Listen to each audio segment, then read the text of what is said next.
जब हम बादल बन जाएब तू बारिश बन के आईहा। जब सांस भी कम पड़ जाए तू हमरा दिल में समईहा।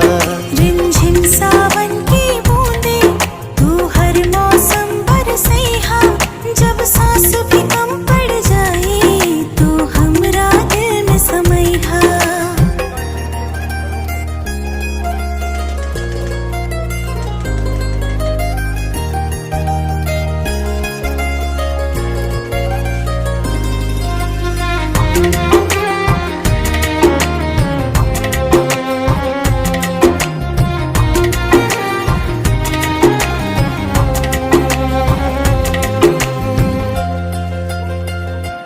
मेरे लबों से आए कभी भी वो नाम पहला तेरा मेरी ज़ुबां पे।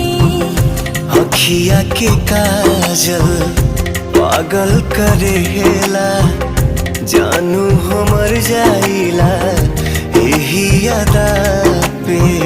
बना लूंगी मैं अब तुझे ही खुदा। जब हम बादल बन जाए तू